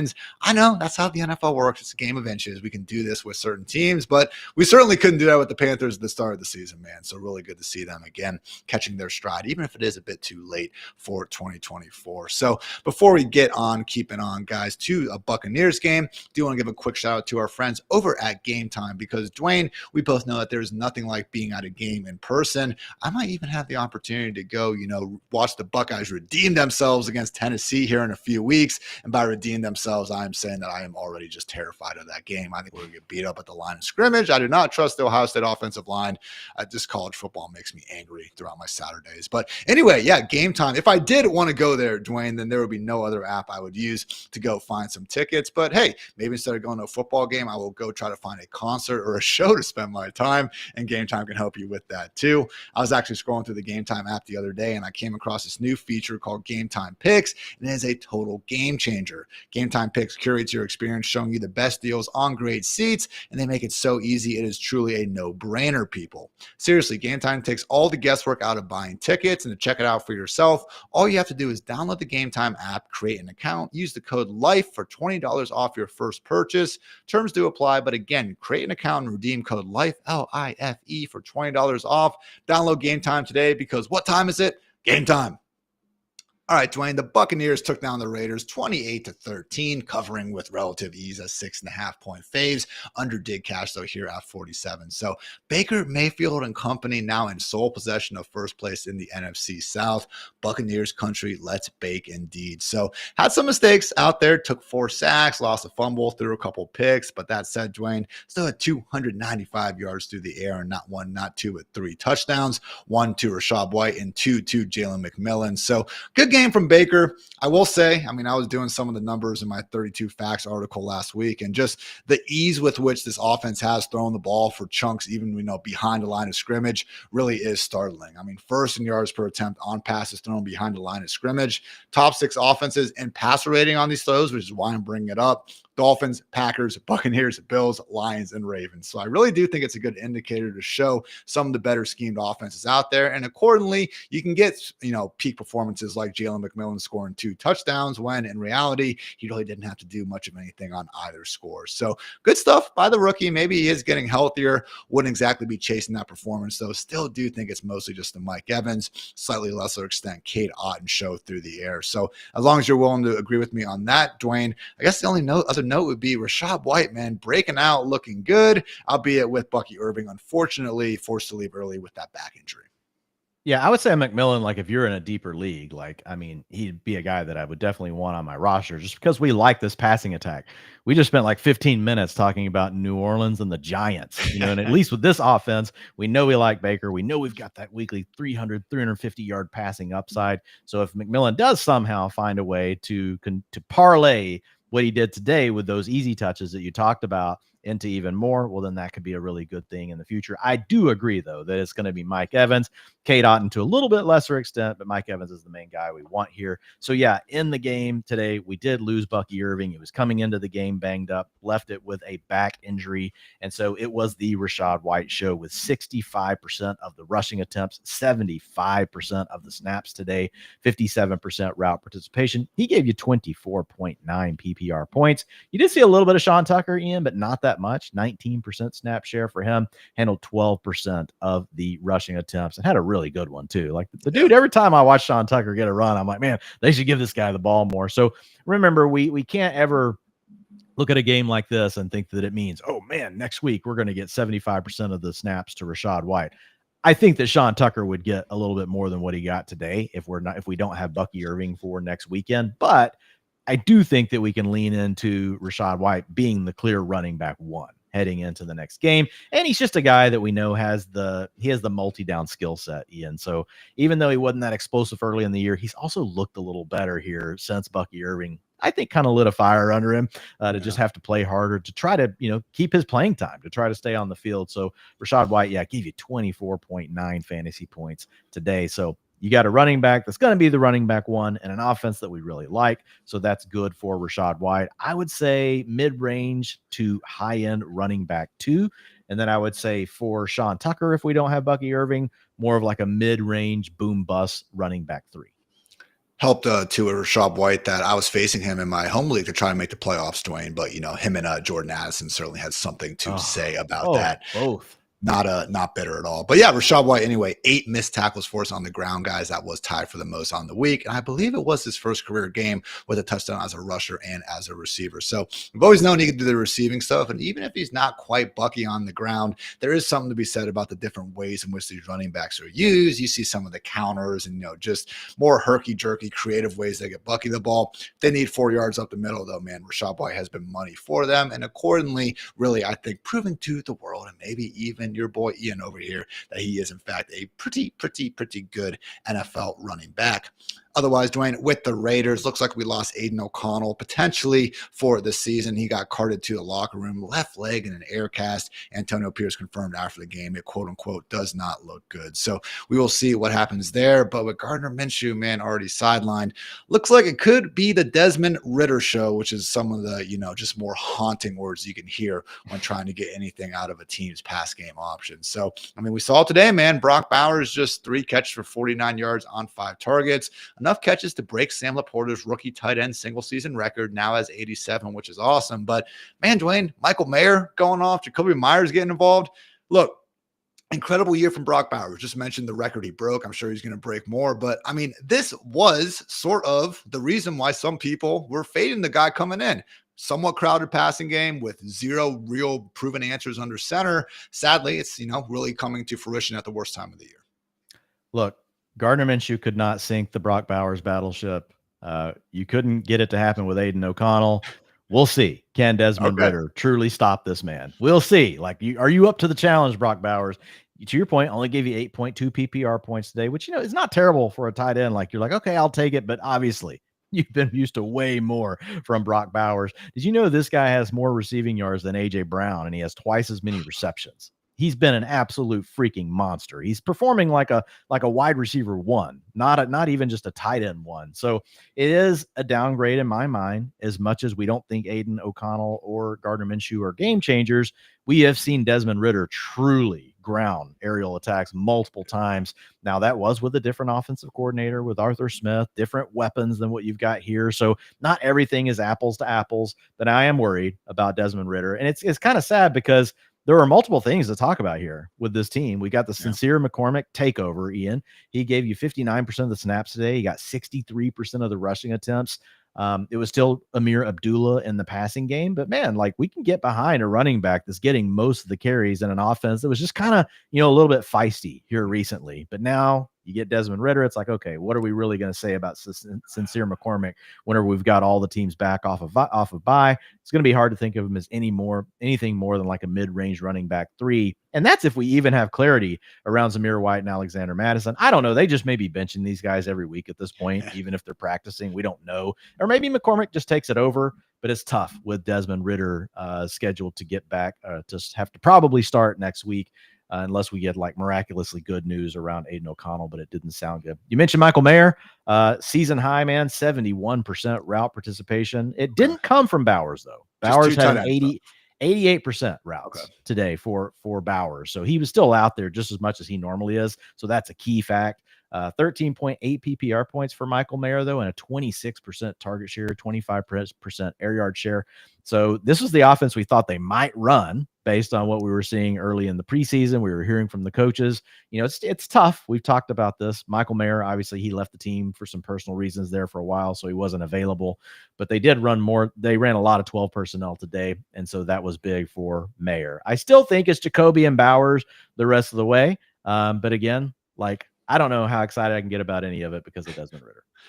It is a nice schedule setting up for him, man. I know it's the Raiders, so you can't be too hyped about the schedule in the first place, similar to the New York Giants again. But, you know, they get the Falcons next week, then the Jaguars, and then the Saints. I mean, those are 3 defenses that we wouldn't think are going to be able to completely. That's why we like Jacoby so much for the playoffs. Yeah. We were just like, man, like this, we obviously everybody already loved Bowers, but that's why we talked about Jacoby so much for the last 2 weeks on all of our shows, was because of the schedule that you're talking about. 7 catches, 67 yards for Jacoby today. So certainly, you know, came through, especially in full PPR for you. But again, just so little touchdown upside in this offense, you know, already. And now we're going to have Desmond Ridder under center. Not great. So we'll, you know, have some time to crunch the numbers, see how big of a fall off it could, you know, potentially be from Minshew to O'Connell and now to Ridder. But yeah, not very optimistic, as I'm sure you guys can tell. So for the backfield wise, though, Alexander Madison has been limited these last couple of weeks, been questionable, still not playing. I'm with you, Dwain. Not exactly sure what's going on there. Seems like Zamir White is way further away from potentially suiting up. Handful of DMPs week after week after week. So shout out Antonio Pierce. He seems like he's been one of these coaches, you know, maybe a little bit more forthcoming with his plans. I know Coach Speak was thrown around that quote coming in this week where Pierce was saying, you know, like seeing what Sincere did, want to get him more than 12 carries this time around. And they did just that. But hey, man, if Abdullah still has that role, I do get concerned if we're looking ahead to next week.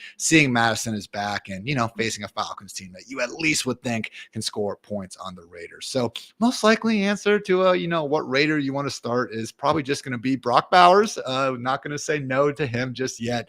Hopefully Ridder can do enough to keep Jacoby going good for us as well. So otherwise, Dwayne, I think we are ready to go ahead and move on to the late afternoon. Had 3 games, which continues to piss me off. Just give us 4 already, but they end up being 3, you know, I should say 2 pretty good games. So we will live with that. Kicking things off with the Seahawks taking down the Cardinals 30-18. Shout out to the Seahawks for winning outright as 3-point dogs. The over did cash here at 45.5. So Geno Smith, 233 yards and a beautiful touchdown to Jackson Smith-Njigba on a nice little flag route in the end zone. JSN ended up having 82 yards. Dwain now has 65 or more receiving yards in 6 straight games. He never even reached 65 yards in a game as a rookie. So yeah, let's just blame that on Shane Waldron and continue to freaking love JSN in Fantasyland. A little bit of a lesser day for DK Metcalf, 49 yards, no scores on 6 targets. They get the Packers next week. I'm sure that Geno will be forced to throw the ball a bit more often then. So yeah, feeling good about JSN and Metcalf in lineups of most shapes and sizes. I can confidently say all shapes and sizes, Dwayne. Zach Charbonnet needs to be in those lineups, man, as long as Kenneth Walker remains out. Yeah, and we've seen this 3 times now this year. They have just loaded Charbonnet up in these games where they don't have Kenneth Walker. It did happen again today. He had a 79% snap share, handled 71% of the rushing attempts, 22 carries on the day for 134 yards, punched in 2 touchdowns, 63% route participation. Also heavily involved in the passing game, actually led the team with a 24% target share, got more targets than JSN or DK Metcalf did Zach Charbonnet. So yeah, if we've got a game where we don't have Kenneth Walker in there, Zach Charbonnet is a low-end running back 1. Low end, man. I'm saying mid-tier, Dwain, with that kind of usage. That's okay. But yeah, whatever. That's fine. Starting you can do that. He just looked so explosive out there, man. I mean, honestly, going back, and again, wasn't spot on by any stretch of the imagination. But when we talked about the potential for Charbonnet to potentially take over from, Kenneth Walker in this new offense with new coaches and everything like that, man, this sort of performance was, I think, what we had in mind a little bit. Very decisive, but also, man, with some big playability. I mean, that 51-yard touchdown jump, man, looked very, very explosive out there. So also making good, plays happen in the passing game. Really, really impressive performance from Zach Charbonnet. Hopefully all those, 3-11 0 RB teams were able to get one last laugh here, with him finally as your RB1. So good stuff over there in Seattle for your 8-5 Seattle Seahawks. Mike McDonald certainly doing a great job in his first year over there. Not so great though for the now 6-7 Arizona Cardinals. Kyler Murray continuing to get his yards eventually, which is nice. We didn't always have that benefit, earlier on the season, but with those 2 touchdowns, also had 2 interceptions, both of which were early and both of which were pretty ugly. So still only got 16 rushing yards from him. And, at this point, Dwain, really, we have James Conner continuing to get fed the ball on the ground and even a bit through the air. Caught a short underhand touchdown today, a la, Andy Reid, anytime he gets inside the 5-yard line. So we're cool with James Conner upside RB2 territory. But in the passing game, man, it's Trey McBride and it's Marvin Harrison Jr. every other week when he decides to score a touchdown. Exactly. Yeah, McBride, and he came through in garbage time today. Like he picked up some points there on those last couple of drives. I mean, he was getting his targets, but that's how he still ended up at 14 PPR points today. He had a 37% target share. He had a 21% target share for Marvin Harrison. Obviously, both guys playing a full-time role. But yeah, no real need to talk about any of these other guys. Michael Wilson did catch a touchdown today, so you're going to notice him with 13.7 points in the box score, but not someone you're going to have in your lineups. Even in a skank league, you really don't want Michael Wilson anywhere near that lineup. To your point, with McBride and with Harrison, even though this passing game hasn't shown us a ton of upside, they are getting their yards one way or another. And it does feel like it's kind of slimy sometimes. It's still at the end of the game, but hey, it's been consistent here through these last several games, even though Kyler, didn't play a very good game overall as far as helping his team win early in this game, but he still got the garbage time yards. So over the last 4 games, he in 266 yards, 285 yards, 260, and then again today, 259 passing yards. So, I mean, he's been hitting 250 or higher in all of these games. Now, passing touchdowns, not so much. He's only got 4 over that stretch, but he did have 2 today. This offense could really use, Dwain, a guy like Christian Kirk out there, just having that slot receiver who can actually work in the underneath areas and give you the sort of things that I wish, our one true short king, Greg Dortch, could do a bit more often. But sadly, that ship, sailed a long time ago there. So Trey McBride now 106 targets on the year without a receiving touchdown. Obviously the most in the league this year. He is trying to avoid chasing Deontay Johnson's NFL record, 147 back in 2022. So continues to be amazing to see McBride put up the numbers he has without the benefit of receiving touchdowns. Hopefully, sooner rather than later. Certainly we'll have plenty of opportunities, you would think, next week against a Patriots defense that really has not been shutting down people all season long through the air. So good stuff there. And accordingly, I think we can move right on to the game of the week, one of the games of the season, I think you could say at this point. The Los Angeles Rams taking down the Buffalo Bills 44-42. Shout out to the Rams for winning outright as 3.5-point dogs. Nearly covered the over at 49.5, all on their own. So Matthew Stafford, 320 yards through the air and 2 touchdowns. One to Puka Nacua on a screen, but also one to Cooper Kupp on basically this back shoulder kind of seam ball that we saw Kupp end up pinning up against his knees. So yes, Puka Nacua looks better than Cooper Kupp at this point, but Puka Nacua looks better than all but probably 3 or 4 wide receivers in the NFL at this point, man. And 3 and 4 might honestly be stretching it. So, yeah, man, great stuff from Puka, but a good reminder from Kupp. Again, that 92 yards and a touchdown, still very much on his plate here. And it's a good reminder, Dwain, that when everyone is healthy with this Rams offense, not saying they've, been lights out every week, had a bit of a dud against the Dolphins a couple of weeks ago, but this is their ceiling, man. 44 points against what was previously thought as a really good Buffalo Bills defense. Yeah, I don't have a lot to add. I mean, look, Kyron Williams must start. When we look at Blake Corum, one of the best handcuffs that you could have in fantasy. You look at Puka Nacua, top 6 wide receiver. This is including the 2 games, right? Week 1 where he left early And then also in week 9, you know, where he had the punch that got him thrown out of the game early. I mean, he's averaging 19 fantasy points per game.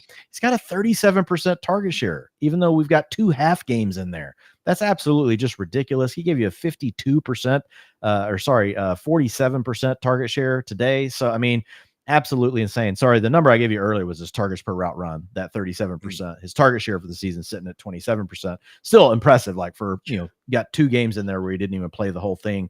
But had a 4. Here are his games like since that game where he threw the punch, Ian. Here are his target shares: 32%, 33%, 38%, 35%, 47%.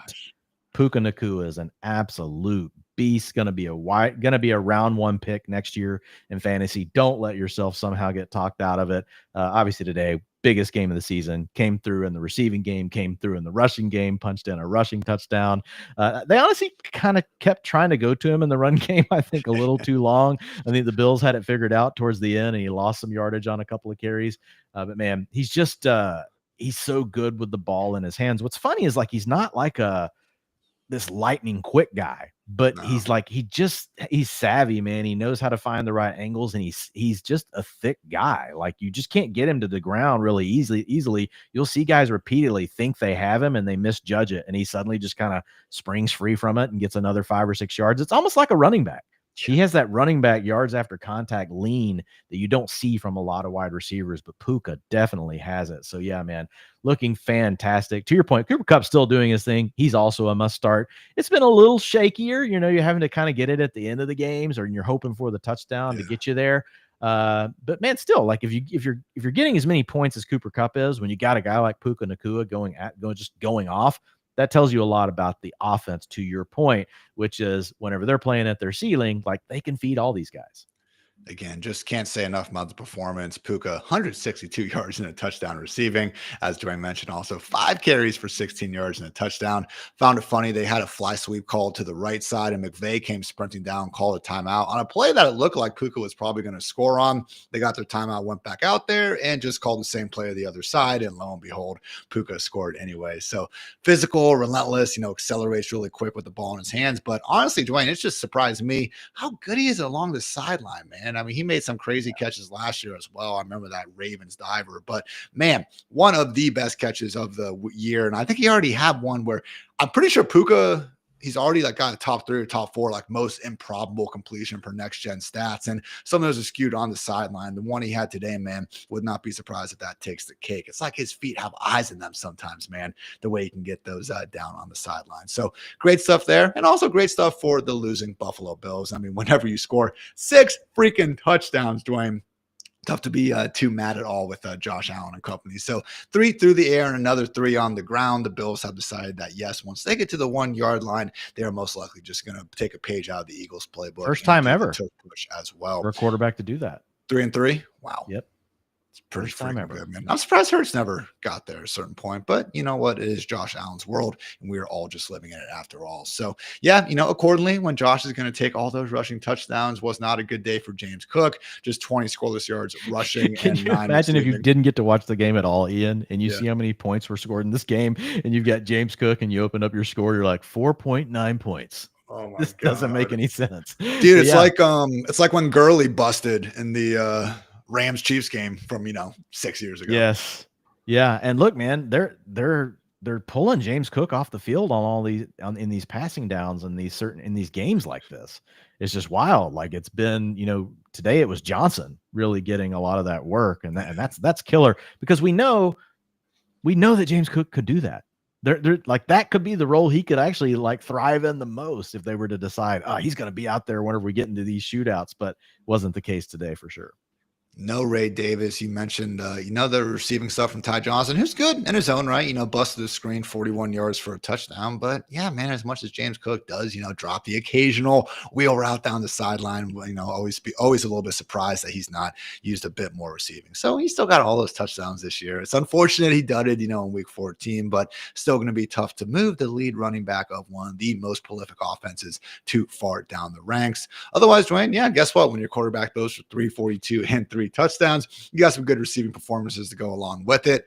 Khalil Shakur, 106 yards and a touchdown, getting me Old on the call right by side. Hartitz. Not to say I was going to bring it up if you weren't, Dwayne. You know me, always so humble with my bold calls, but good to see that come to fruition. So explosive, man. I mean, once he gets the ball in his hands, I was joking how he just looks like, such a pipsqueak or whatever when he's standing there. And then all of a sudden, no one can tackle the guy. So 51 yards to the house. That was awesome. Amari Cooper, biggest day as a Bill, 6 catches, 95 yards. Wish they'd use him a little bit more on something other than just go routes, but you know what? He is catching a good amount of them. And then Mac Hollins also did catch a touchdown on a lovely slot fade from Josh Allen. So really, Dwayne, it's been Khalil Shakur and kind of everyone else, but good to see Amari Cooper, man. Team high 14 targets, clearly over that wrist injury that was limiting him there for a bit. Yeah, 38% target share today for Amari, so that's huge. But what I hope to see was more of a full-time role, and we still didn't have it. 63% route participation. Khalil Shakur led the team at 83%. So the Bills seem to be pretty committed, man, to this rotation of all these guys. Like, it's wild to me that Mac Hollins could somehow stay on the field enough to keep like, you can still let Mac Hollins have his playing time and let him do his little cute thing where he doesn't wear his shoes to the stadium and all that kind of stuff. But like, man, come on, like Amari Cooper. Do you think defensive coordinators are more worried about a Mac Hollins being on the field than Amari Cooper? No, they're saying thank you for keeping Amari Cooper off the field. Look, again, this is nothing against Mac Hollins. Like he does his part on the team. I mean, like that dude's a great blocker. Yeah. He does all the things they want him to do. And obviously they reward him for that. So not trying to take away from that, but man, like Amari Cooper is just I mean, he's a good weapon. And you would just like to see that, especially in a game where you don't have Dalton Kincaid either. I just don't get it, man. I don't get why the guy can't have an 85, 90% route participation, but it was good, to your point, to see the really big target share. And maybe they do start to move him to a little bit more of a full-time role. Bills Lions this next Sunday, Dwayne. The only problem with this Bills passing game has been finding, the dance partner that can actually make it a shootout like we had today. I think the Lions are, going to be up to that challenge. So Shakur, Amari Cooper, almost have like a Packers situation, Dwayne, where we can't be overly invested in any one player because we know that Jaden Reed Goose Egg can, bite us in the ass whenever we feel too good about it. But at least at a minimum, man. Here's got a good stretch going, though. I mean, I think where it gets dicey is once we know Dalton Kincaid, is back. Like that could make it. Now, it's not that he's been great, but he was on a little bit of a heater as far as like target share is concerned, like for those like 4 games before he got hurt. So like once you had that, and then once Keon Coleman's back, because he was practicing this week. Sounds like he was a close call on not playing. That could make it a little trickier. But if we got 1 or 2 of those guys out, man, he's been pretty consistent these last 4 or 5 games. Hadn't had the big plays like he did today, but had been, to your point, really their clear target leader.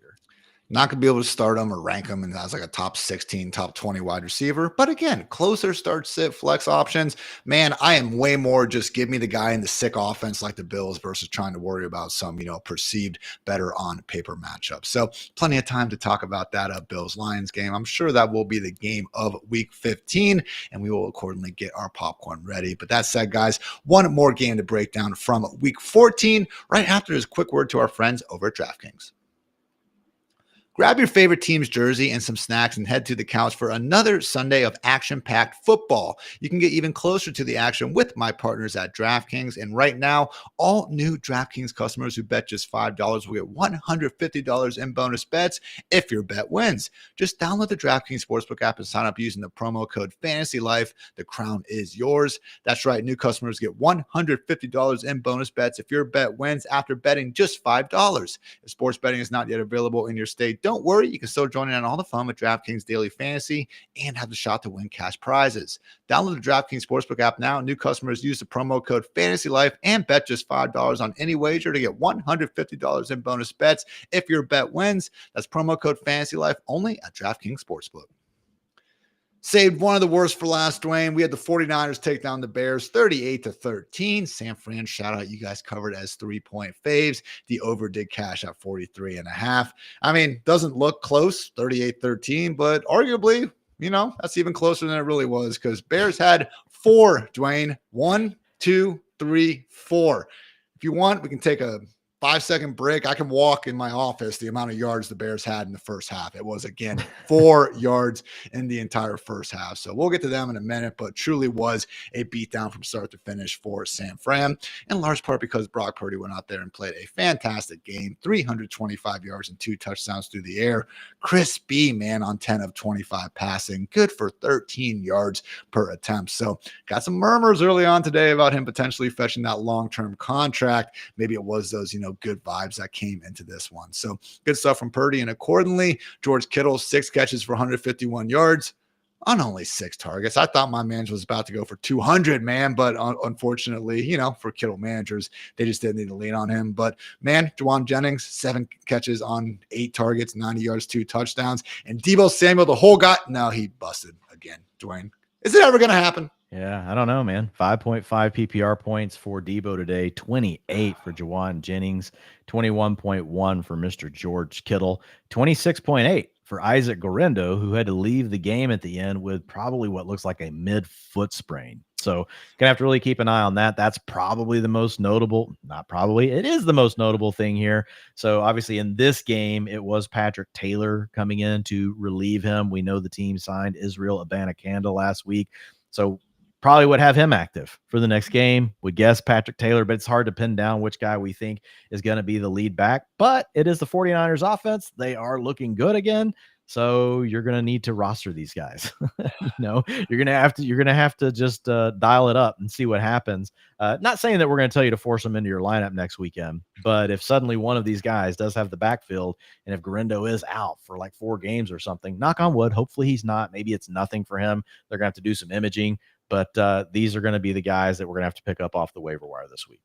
Keyshawn Vaughn is also in that room. Yeah. We did see, I think it was the Trey Sermon line is like what we're dealing with in San Fran. Because I remember he was supposed to have a game, but at a certain point, Kyle Shanahan will say enough is enough and just put Kyle Juszczyk back there. So I wonder if we're starting to get to the Trey Sermon line, Dwayne, in the form of Patrick Taylor. It's a short week. They face the Rams, though, next Thursday night, which, as we just saw, they could, on a short week, they could. I will say Israel Abanikanda is a great fit for their scheme, and he was drafted to the Jets whenever they were still running that same scheme. So I don't know that the terminology is going to be all that different for him, but he's the kind of running back that Kyle Shanahan loves, right? He's that kind of smaller explode, but he's still thick, not super tall, but thick. He's got that explosive ability, got that one cut back ability.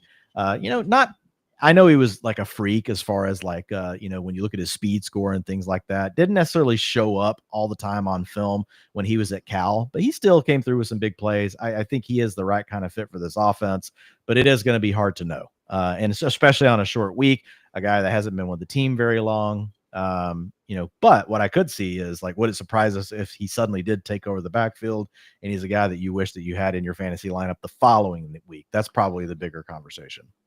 I pulled up your handy dandy super rookie RB model, rookie RB super model. I'm sorry. These sort of things happen an hour and a half into the pod. But yeah, 2023 draft class, better speed score than even the guys like Jahmyr Gibbs, Bijan Robinson, Chase Brown, and Devon Achane. Zach Charbonnet, that's our top 6. That's kind of hilarious how many good players are in there. Maybe Abanikanda can't be the next guy in that group. So would tentatively expect to be Patrick Taylor, but man, given all the uncertainty short week, man, Dwayne, I felt good about like where we had Guerrero. I think I finished with them like RB13, RB14 in the ranks, should have been far more lineups than not.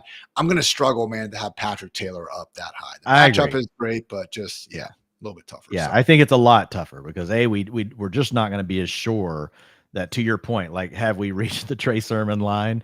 I think that's a great way of putting it. We may, and especially on a short week. And then the fact that like they have other things. There's a lot of other ways they can move the football. They don't have to force it with any one of these guys. So we don't know who it's going to be. It is a short week, and they've just got other ways they can move the football. So I'm with you. It's going to be tough to have any of these guys higher than like a what the heck flex kind of range, unless we get like really great reporting. It's the 49ers. And it's not that the reporters aren't doing it, but Kyle Shanahan's never going to give this away, so we're not going to have any clue.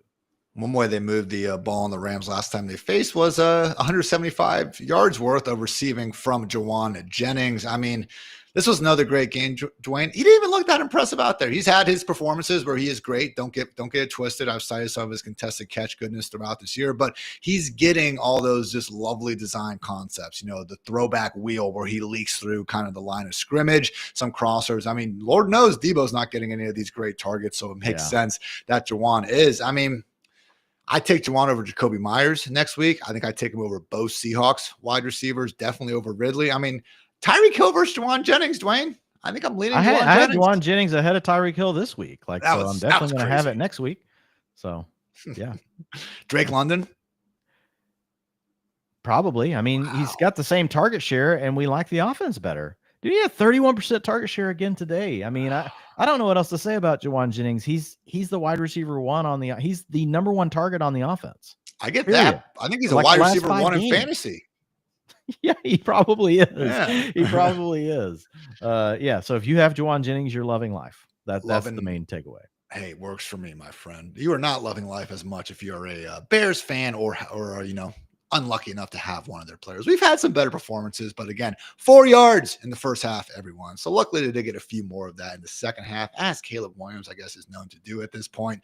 $134 and 2 touchdowns through the air, both of which went to Rome Odunze.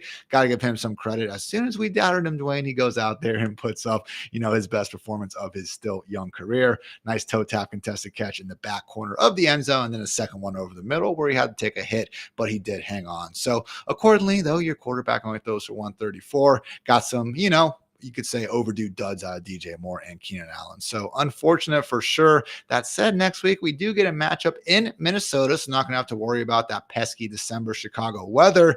And at a minimum, Dwayne, it's not going to be pretty, but we have seen Caleb and company, after taking 5 or 6 sacks, going down multiple touchdowns, they know how to get some points going in garbage time. Yeah, but still, man, like this Jekyll and Hyde stuff just drives you nuts. We've now got week 1, 93 passing yards, week 2, 174, week 4, 157, week 8, 131, week 10, 120, and then this week 134. I mean, those are just like abysmal performances.